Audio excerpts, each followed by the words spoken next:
All right, today we're going to dive deep into ADHD, and we're going way beyond the usual stereotypes, okay? We're going to talk about the hidden, everyday struggles that you don't always see.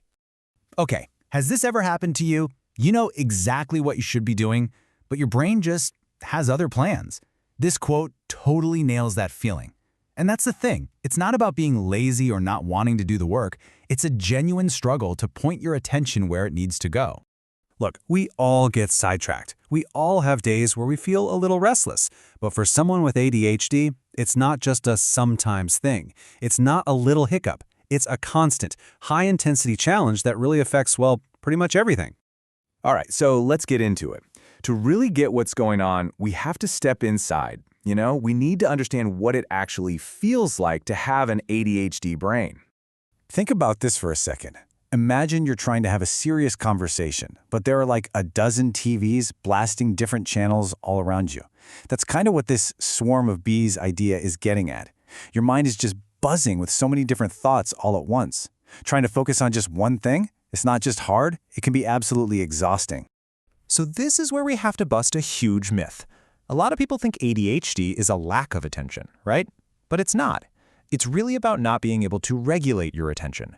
So you can get unfocused, where your brain grabs onto something totally random instead of what you need to do, or you can get the complete opposite, hyperfocus. That's when you're so deep into something that, poof, the rest of the world just ceases to exist. Okay, so we've talked about what's going on inside the mind, all that clutter, that unpredictable focus. But what does that actually look like in the real world? How does it affect everyday stuff? You ever do that thing where you think, oh, this will just take 15 minutes, and then you look at the clock and 2 hours have flown by? Well, for someone with ADHD, that feeling, that time blindness, is a constant thing. It makes planning your day, hitting deadlines, just scheduling anything, a huge source of stress. It's really, really tough. And this is why a chore that seems so simple, like doing the dishes, can feel like you're being asked to climb Mount Everest. Seriously, these routine tasks, they need you to stay focused, but they're boring. There's no novelty, no stimulation.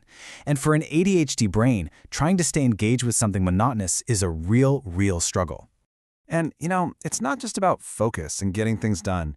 ADHD has a massive impact on emotions, too. It's something called emotional dysregulation. And what that means is that feelings can just feel bigger, more intense.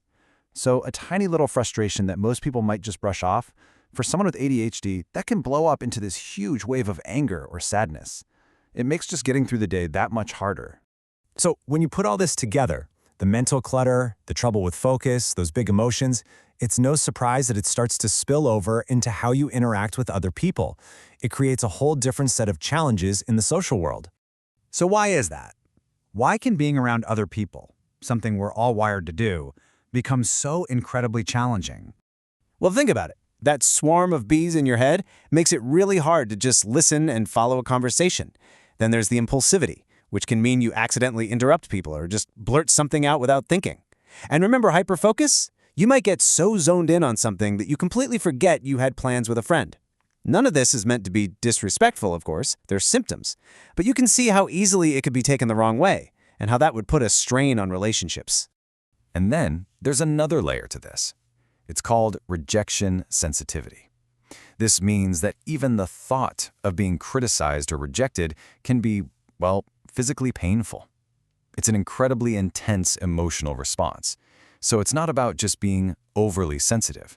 It's a real neurological thing. And that fear can be so powerful that it makes people avoid social situations entirely, just to not risk that feeling of being judged. So here's the thing to really remember. None of these challenges exist in a vacuum. They pile on top of each other, day in and day out. And that cumulative weight, it's just exhausting to carry. And what happens is it creates this really vicious cycle. Okay, so first you're putting in all this effort just to manage the symptoms, right? Just to try and stay on track. That is absolutely draining. So that leads to total exhaustion and burnout. And when you're burnt out, well, it becomes even harder to manage the symptoms. And so the whole thing just starts all over again. But maybe the most painful part of all of this is the misunderstanding. Because people on the outside, they don't see the internal struggle. They just see the missed deadline or the disorganized room. And so you get hit with these labels: lazy, irresponsible, unmotivated. And those words, they just completely ignore the massive, invisible battle that's being fought inside every single day. So learning about all these hidden struggles, it's about more than just knowing the facts, right? It's really about shifting our perspective. So I guess the big question to leave you with is this.